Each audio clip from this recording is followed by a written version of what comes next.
Welcome to The Explainer. Today we're diving into one of the most incredible nation-building projects ever conceived. How do you take 1 million slaves and turn them into a unified people? Well, our guide for this is the Book of Exodus. So, let's jump right in.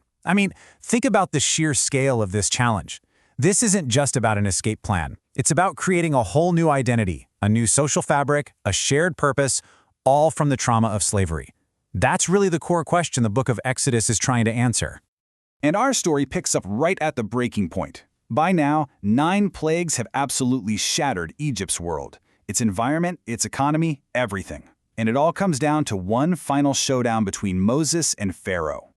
And this is such a critical moment. You've got Pharaoh's own officials, his inner circle, basically begging him, "Can't you see our country is destroyed?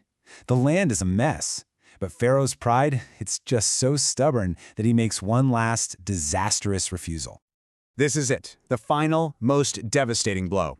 But before it happens, the Israelites get a very specific set of instructions. It's a ritual that's going to become the absolute cornerstone of their new national identity. And this is where you really see a new people being formed. These aren't just random rules.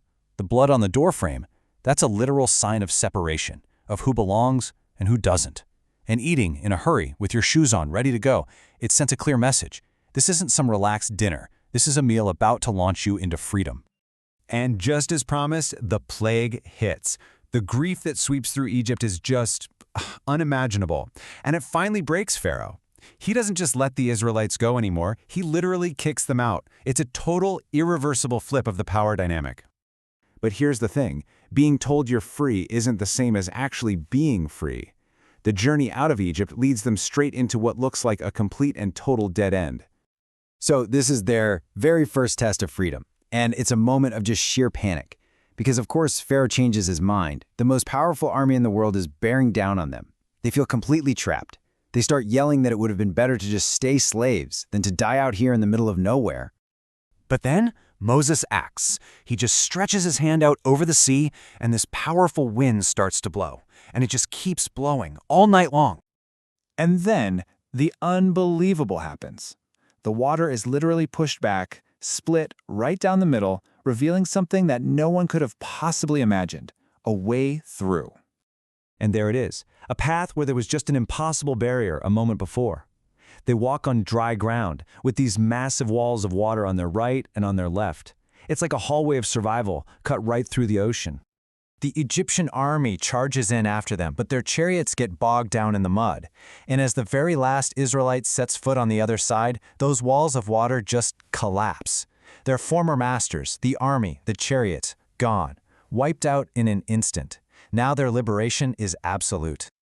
Okay, so now they're truly free, and the whole focus shifts. It's not about escape anymore, it's about building a nation. So they arrive at Mount Sinai, this huge, chaotic crowd of former slaves, and they're about to be handed the architectural plans for a whole new society. And the key idea here is the covenant. Think of it as a sacred contract. It's this binding agreement that completely redefines who they are. They're no longer Pharaoh's property. Instead, they're invited to become a holy nation, a people with a unique purpose in the world. And just look at the details.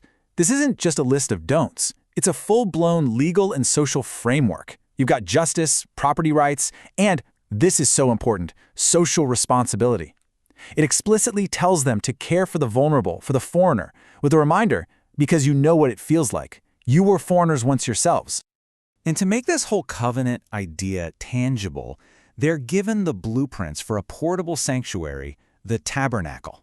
It's not just a tent, it's a visible, physical sign that a divine presence is right there with them, on the move. And here's the kicker. To build it, every single person had to chip in. But while Moses is up on the mountain getting this incredible blueprint for society, the people down below completely fall apart. Their very first test as a covenanted nation, and it is a total spectacular failure.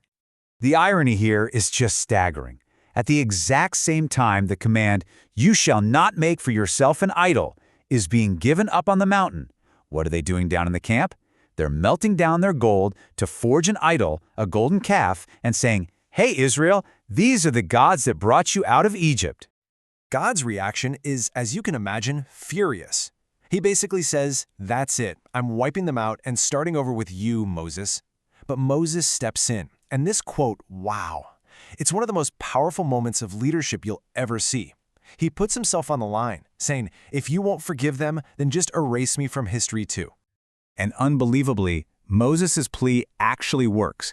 The covenant is in pieces, just like the stone tablets Moses smashed when he saw the idol. But the story doesn't end in judgment. Instead, it pivots. It becomes a story about grace and second chances. So you see this path from near total disaster back to restoration. Smashing the tablets wasn't the end. It was a symbol of how badly they had failed.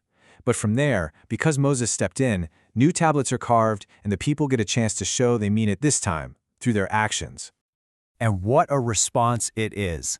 When the call goes out for materials to build the tabernacle, the very same people who just gave their gold for an idol now give so much stuff, so freely, that Moses literally has to tell them, okay, that's enough, stop bringing things. It's an absolutely stunning turnaround. That chaotic, fearful mob? It's now a unified community with a single purpose. Under the guidance of these gifted craftsmen, they pour all their energy and resources into building this shared, sacred space, following the divine blueprint down to the last detail. And so, the book of Exodus doesn't really end with an arrival. It ends with a beginning. The people are organized. They have their laws. They have this divine presence right in their midst. All the pieces are there. They have the complete blueprint for a new society. But the massive question just hangs there. Now that they have it, can they actually build it?